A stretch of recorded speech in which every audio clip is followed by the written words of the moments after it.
Good morning. Welcome once more to my Norma Cowie YouTube channel. And I really appreciate you listening. Today, I'm sort of going a little bit off topic than I have because I don't talk a lot about the work that I do. But in the last couple of weeks, I have worked with clients and with my transformation work that have been dealing with fear, anxiety, fear, or whatever, different ways that it came up. And that's why I thought I would talk about it, because I do know that our mainstream media is pushing fear incredibly. Now, I don't watch mainstream media anymore because of that, because I'm just like everybody else. I can get caught up in the panic and fear, which basically is absolutely wherever you go. And you may have heard me talk on my Sunday thought that I don't like where people cancel things and do all the elements where they may not like what you say, so that's it, they don't put it on, or they don't even address it at all. Because I lived through an era as a psychic where I had to break down barriers about people who were not allowing psychics on. And I at the time was quite young, I was in my 30s, and mid 30s, I guess, when I started. And so what it began to happen is I really got to see and had to break down certain prejudices and certain awarenesses that being psychic was normal and natural. And one of the things that helped was I looked like a regular person, number one, had two little kids, and people often were amazed. And I was telling somebody how I used to debate with the skeptics a lot. When they would find me out, will you come in to do an interview? This is as the years progressed. And I said, sure, I was always open for that. I would go in and there would be the skeptics sitting there. We got we did get on first name basis because we kept showing up all over the place talking about things. And so censorship to me is not what we're about. We're about a democracy. We're about anything. But that's not what I'm going to talk about. What I'm talking about is fear. Fear. What is fear? How it manifests? What does it do? And in the last 2 weeks, I'm going to start kind of beginning of how it worked. I'm currently working with a lady who has suffered from anxiety her whole life. And one of the things I love about my work, and I do love the work that I do, even though it's very psychically intense, is that we begin to work and clear everything out. So bit by bit. And that can't happen in one session, unfortunately. And sometimes it takes several. Now, this lady had so much stuff, and this is what I very rarely do. I can work about an hour and a half. I'm older now, unfortunately, and work about an hour and a half, this intense psychic work. And then I know I've learned from experience, I have to stop. So the first session of this lady got stopped, and we had to go back and finish it off on a second one. That was the first thing we were working on. It was basically the third session we had that we found the real base. And this is something, and then I've run since a couple of other times, and that the fear that has driven her whole life was brought with her when she arrived into Earth's, you might say, orbit, to begin to be incarnated here, to be able to go through the different lifetimes. From where she was, and I can't remember now specifically which and what had happened, but I'll wrap up some of that story altogether. I'm just not sure which person it was anymore, because I can't hold everybody because I see too many people that way. But anyway, her whole thing is that we began to realize, okay, this fear comes from before you even got here. And I said, well, I have to go back and take a look at what was going on there. And so I did. And so we ended up just working through that and clearing that. And so that was person number one. Person number two, a person that I've done some work with that had I wasn't seeing the results that I usually see with my clientele. So I had a little bit of a concern as exactly what was going on here. Because the strength that I usually see, the purpose the person has, wasn't there. And so had contacted me for having another session, and which was actually on, I had decided that I had not looked at was the self-image of a person, the self essence of who they are. And again, it came up as this, there wasn't a lot of stuff there. And it came up as the soul. And so once I look at the soul, I always like to look at, again, where they're coming from and what's bringing in. And again, fear came up. That the soul was, because the word I had written down was trepidation. So, okay, why is there trepidation? Well, there's often a nervousness about arriving at this planet. As far as I'm concerned, it's an emotional planet. And when people arrive here from somewhere else, and I'm trying to put, I've got three people in my head and I get them mixed up. So I'm going to be kind of just talk briefly, and then I'll go into some of the circumstances, because I don't know which person is which in the sense of which relates to which. And anyway, we went back. Now, this one I do remember because it was quite interesting. And I said, oh, actually, I found it, the soul. We did something with the soul, but I also found throughout there was an other energy. And I always have other written all over the place, because this is how I've learned a lot. Because then I have a way in which I call it a prayer technique, to discover what the other is, because it means I don't know it when I've asked. Do I know this? Yes. Do I know it? No. So this time it said no. So I said, okay, well, what is this? And I said, oh, you've brought this fear in from this other time period, and it's like a gray mist. And she said, well, Norma, you did tell me that at one time I was a leader of something, and because I made a wrong decision, this was on another planet, that a lot of people died, or entities, or whatever we would be in that other planet. And she said, so I went, oh, okay. So what we're doing is we're getting the residue that we haven't maybe got before, that I didn't even remember, but she did. Thank goodness she remembered, because that really put things in perspective. Then, okay, so we tidied that one up. Then we got on to, again, a lady I have done quite a bit of work with, probably the most I've ever worked with somebody, said, I've had these childhood fears come back on up again. Now, remember, this is the third time within 2 weeks this word fear has come up again. So I've had these childhood fears come up. And I went, okay, well, let's take a look at it. Now, there wasn't, because we've done a lot, that means usually there's not that much to look at. But again, the soul was involved. This is where it got interesting. And this is where I'm just going to step away and just talk about some of the things I've discovered between these three people. With this particular person, there was like, I had to go into the prayer mode, because it said it's another energy and you don't know what it is. And as I said, I've worked quite a bit with this particular person. And it was like all of a sudden I could feel and see this gray mist. And I sort of turned into this gray mist. And it was a fear, again, from before they even arrived here, that had become integrated into her subconscious. But it was always lurking. And then, of course, because what we have inside is always represented outside, her childhood, in particular her father, had elicited a lot of fear, a lot of anxiety, and other things.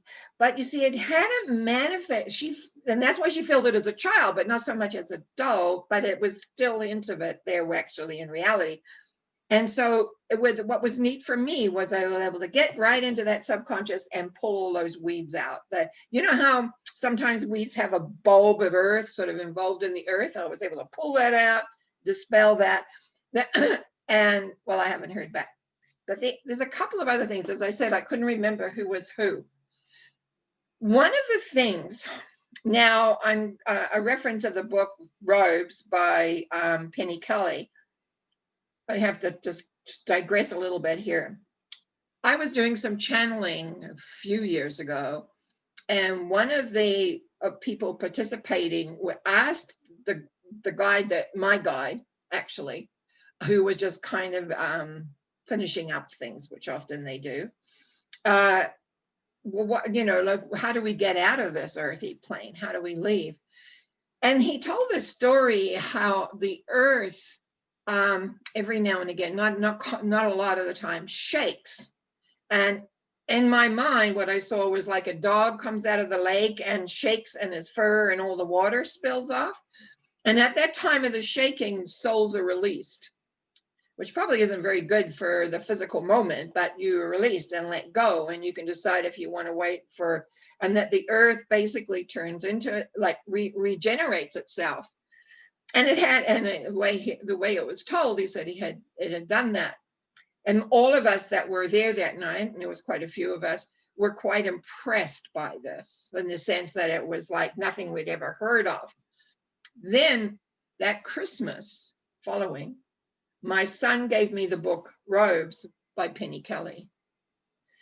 In that book, she talks about how the earth, she doesn't use the word shakes, but rotates.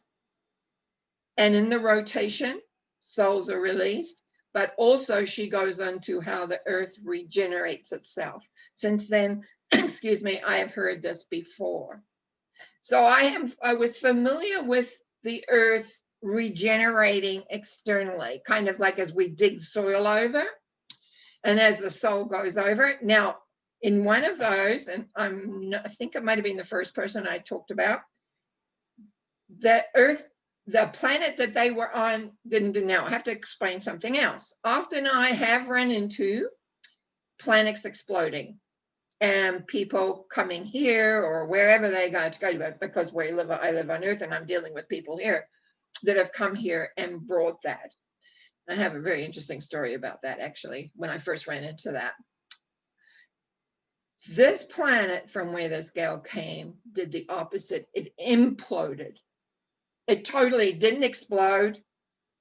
And that's kind of what I realized was maybe that's what Earth does when it regenerates itself, but it shakes first. I didn't get the shaking with this other planet. It just came inside. It just developed, and all the souls were, and she was, you have to leave, right? Because there's no space for you. So there's so much more that goes on in our universe. And very often we talk about universe and we think of Earth, but actually with this big universe that we're just a little dot on, there's so much that goes on. And our soul, which is infinite, that travels through dimensions and other planets and time periods, we really don't have a lot of memory of that at all, usually, because somehow the blanket comes down or the veil comes down. But inside, the subconscious has that memory, has all the memories. They're all there. And so it's a matter of sometimes if you're having extreme fear and anxiety, realize it may not be just your childhood. It may not be your other lives. It could be off planet.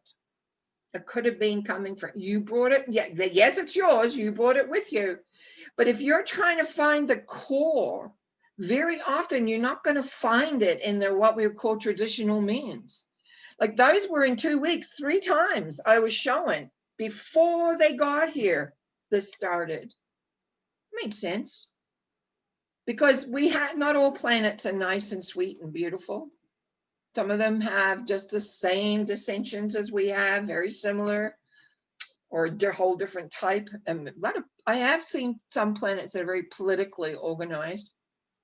But anyway, what I wanted to do today was to really, because it was saying, isn't that strange? I got 3 people out of the ones I'm working with that have had fear, but the fear has originated from off planet, brought with them when they came here. And we know that we usually use our mind in helping with anxiety and fear. We use our minds to not concentrate on that, but concentrate on the results we want. We know all that, but people who suffer from severe anxiety, people who have all their lives dealt with some form of fear because it manifests in different ways. manifests from perhaps having a fear that all of a sudden you become fearful of the people around you, which unfortunately our society is beginning to do right now. We're the enemy because of whatever. Or it becomes that you begin to feel that everyone's after you, like paranoia. All of those things come from this basis of having fear and non-trusting of the self, not feeling confident in who you are and where you're going and what you're doing. And I think that's all I have to say today. I can always go on, but I think that that covers it. And to recognize that you have strength, that there is an energy also out there that you can reach for and ask to come inside and strengthen you, and find people like myself who have that ability to go in and find those pieces that are hidden so, like smoke. Can you believe it? A gray smoke. Like, what is this? That's how it represented, but it influenced the person's whole, well, many lives probably. Well, it was actually, we had saw that. Just know that there are ways in which you can clear this. You don't have to be a slave to the fear. You don't, and please recognize the fear that's being pumped right now, so that you can stay in the wonder of your health. I had when I said health, and I meant the healing inside. I had someone actually talk to me about that this week. Like, how do I handle this? And I said, remember you who are, that there is a love energy in here, and that you are a light. And are you spreading that light? Are you being that light, or are you being your fear and anxiety, and also frustration, because that comes in too. So as I wind this up, I want to wish you all the very, very best. I want you to, if you're like us, we're in a stronger lockdown, and Christmas, forget that. No traveling to families and things like this. So it's about congregating with your small group who support you as the belief in who you are, but you believe in who you are. You know that there is a love in this universe, whatever name you want to call that. That's, to me, is not important. What's important that you know that that energy exists, and you have a choice. You can choose to stay in the dark, or you can choose the light. And the light is there for you to choose. And there are a lot of people speaking right now how the light right now this month is very instrumental in the light coming in. And I have something else on Sunday I'm going to talk about that I've been seeing, and that I will share that. I've got to remember that I said that to share in my Sunday thought. In the meantime, thank you for those of you that have subscribed. I see that another person subscribed this week. I appreciate that. Thank you. Thank you for your comments. Thank you for your likes, either way. And just thank you for being you, wherever you are, whoever you are listening and watching. I just want to say thank you so much for being here. And if you ever want to contact me, just go to the website, normacowie.com, sign up for the newsletter, because I do send that out monthly. Bless you.